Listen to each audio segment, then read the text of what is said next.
வணக்கம். நான் பானுமதி கிருஷ்ணகுமார் பேசுகிறேன்.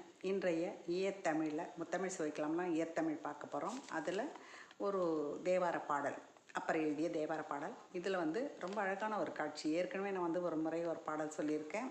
கிடந்த பாம்பு அருகு கண்டு அப்படின்னு சொல்லிட்டு ஒரு பாம்பு இருக்கிறத பார்த்துட்டு பார்வதியும் கங்கையும் நிலவும் எப்படி ஒருத்தருக்கு ஒருத்தர் பயந்தாங்க. அதை பார்த்து எப்படி சிவபெருமான் சிரித்தார் அப்படின்னு சொல்லிட்டு திருவதிகை வீரட்டானம் கோயிலில் இருக்கிற சிவனை பற்றின ஒரு பாடல் நம்ம பேசியிருக்கேன். அதே மாதிரி கிட்டத்தட்ட அதே காட்சி தான், இந்த பாடலும் அதே காட்சி தான். என்னென்னா, நாகத்தை நங்கை அஞ்ச நங்கையை மஞ்சை என்று வேகத்தை தவிர நாகம் வேழத்தின் உருவை போர்த்து பாகத்தில் இமிர்த்தல் செய்யா திங்களை மின் என்று அஞ்சி ஆகத்தில் கிடந்த நாகம் அடங்கும் அரூரானார்க்கே அப்படின்னு ஒரு பாடல். என்னென்னா, நாகத்தை நங்கை அஞ்ச, கழுத்தில் இருக்கிற சிவபெருமான் கழுத்தில் இருக்கிற பாம்பை பார்த்து நங்கை அஞ்ச, தலையில் இருக்கிற கங்கை என்னும் பெண் பயப்படுகிறாள். நங்கையை மஞ்சை என்று வேகத்தை தவிர நாகம், அந்த தலையில் இருக்கிற நிலவை பிடிக்க வருது பாம்பு.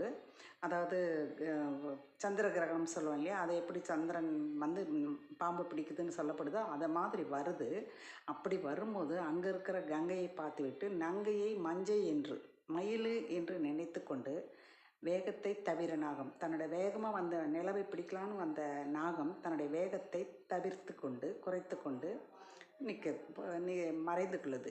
இப்போது வேழத்தின் உருவை பொறுத்து பாகத்தில் நிமிர்த்தல் செய்யா திங்களை, இந்த திங்கள் பயந்து கொண்டு தன்னை பாம்பு பிடிக்க வருதுன்னு பயந்து கொண்டு போய் வேழத்தின் தோலை சிவபெருமான் போத்தி கொண்டு இருப்பதாக ஒரு புராண கதை. அந்த போர்வைக்குள்ளே போய் அந்த நிலவு ஒளிந்து கொண்டது பாம்புக்கு பயந்து. இப்போ நிமிர்த்தல் செய்யா திங்களை, நிமிர்த்தல் செய்யா திங்கள் என்றால் சின்ன பிறை நிலவு, அந்த பிறை நிலவு அந்த பாம்பு போய்விட்டதா என்று எட்டி எட்டி பார்க்கிறதாம். அப்படி பார்க்கும்போது இந்த பாம்புக்கு அந்த நிலவு ஒரு மின்னல் கீத்து மாதிரி ஒரு சின்ன வெளிச்சமாக தெரியுது. ரொம்ப வரல வெளியே, எட்டி எட்டி தானே பார்க்குது. அதனால் அப்போது அந்த மின்னல் கீத்து மாதிரி தெரியுது. மின்னல் இருந்தால் மழை இருக்கும், மேகம் இடி இருக்கும் என்று பாம்புக்கு பயம். அந்த சமயத்தில் மயில்கள் ஆடும் என்று பாம்புக்கு பயம். இதனால் அப்படி மின்னல் மாதிரி நிலவு தெரியுமோ பாம்பு வெளியே வர பயந்துக்கிட்டு அருணார் உடம்புலேயே அடங்கி இருக்குது, நாகம் அடங்கி இருக்கிறது என்று இந்த பாடல் எழுதியிருக்கிறாங்க. ரொம்ப அழகு.